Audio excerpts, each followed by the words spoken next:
যোগীঘোপা আৰক্ষী থানা আৰু থানা লেভেল নাগৰিক সমিতিৰ আৰু শান্তিপুৰ যুৱ সংঘৰ উদ্যোগত যি আয়োজিত কৰা ড্ৰাগ সেৱন সৰবৰাহকাৰী আন্তঃৰাষ্ট্ৰীয় যি দিৱস আছে সেই দিৱস উপলক্ষে এখন আমি শোভাযাত্ৰা ওলাইছোঁ।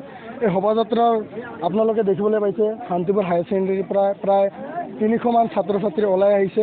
কেৱল মাত্ৰ যি আমাৰ সমাজত যি বিয়পি আছে ড্ৰাগ সেৱনকাৰী বা যি নাৰীৰ ওপৰত যি নিৰ্যাতন চলাই আছে মানুহে বা যি সৰবৰাহ কৰি গাড়ী ঘোঁৰা যান বাহন চলাই আছে সেইবিলাকৰ বিৰোধী কৰি আমি আজি এই 300 মান ছাত্ৰ ছাত্ৰীৰ লগত লৈ আমি শোভাযাত্ৰা ওলাইছোঁ। ইয়াৰ পৰা আপোনালোকক সমাজত এটাই কথা আমি জনাব বিচাৰিছোঁ যে আপোনালোকৰ সমাজত যি ধৰণে এই যি গতিবেগত ড্ৰাগছ সৰবৰাহকাৰীৰ বৃদ্ধি পাই আছে এনেকৈ যদি অনাগত দিন আৰু 2 বছৰমান বৃদ্ধি পাই থাকে তেনেহ'লে আমাৰ সমাজৰ যি শিক্ষিতৰ হাৰ এই শিক্ষিত হাৰ শেষ হৈ এটা সময়ত এই ড্ৰাগছ সৰবৰাহকাৰীৰ বা ড্ৰাগছ সেৱনকাৰীৰ বৃদ্ধি পাই যাব। যাতে এজন ব্যক্তিৰ দ্বাৰা যাতে 10জন ব্যক্তি যাতে নষ্ট নহয় তাৰ বিৰোধিতা কৰি আমি আজি এই শোভাযাত্ৰা ওলাইছোঁ। প্ৰখৰ ৰ'দৰ মাজত আজি প্ৰায় 300 ছাত্ৰ ছাত্ৰী যি আপোনালোকৰ বা আমাৰ সমাজৰ উন্নয়নৰ বাবে যি আমি ওলাই আহিছোঁ এই উন্নয়ন যাতে আমি বিফলত যাবলৈ নিদিওঁ তাৰ বাবে আমি সকলো সমাজৰ মানুহক আমি অনুৰোধ জনাইছোঁ।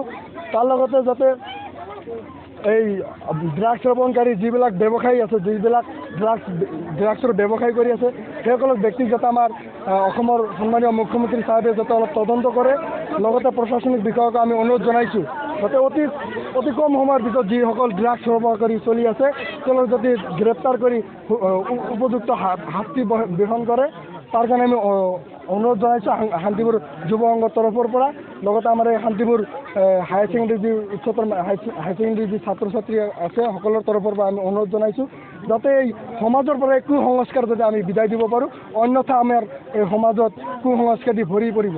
তাৰ কাৰণে আমি চৰকাৰক অনুৰোধ ৰাখিছোঁ। আমি ছাত্ৰ ছাত্ৰীৰ যি গাৰ্জেন আছে গাৰ্জেনক আমি অনুৰোধ জনাম যে আপোনালোকৰ ল'ৰা ছোৱালী বা ভাইটি ভণ্টিসকল যে বিদ্যালয়ত আপোনালোকে পঠিয়াই আছে ক'ত গৈ আছে বিদ্যালয় কেৱল ঘৰৰ পৰা 8 বজাত ওলাই গ'ল 3 বজাত আহিল সেইটো নহয়। আপোনালোকে চাব লাগিব যে তেখেতে ছোৱালী বা মোৰ ল'ৰা বা ছোৱালীজনে বিদ্যালয়লৈ উপস্থিত হ'ল নে নাই। 8 বজাত ঘৰৰ পৰা ওলাই গ'ল আমি ভাবিলোঁ যে বিদ্যালয় গৈছে, কিন্তু আপোনালোকে বিদ্যালয়ত আহিব লাগে। বছৰত আপোনালোকে এটা বাৰহে বিদ্যালয়ত আহে। তাৰ কাৰণে মই অভিভাৱকসকলক এটাই অনুৰোধ জনাম যে আপোনালোকে বিদ্যালয়ৰ যি শিক্ষক শিক্ষয়িত্ৰী আছে তেখেতৰ লগত যোগাযোগ ৰাখক। আপোনালোকৰ ল'ৰা ছোৱালী ক'ত গৈ আছে কেনেকৈ পঢ়া শুনা কৰি আছে তাৰ কাৰণে মই অভিভাৱকসকলক অনুৰোধ জনাম।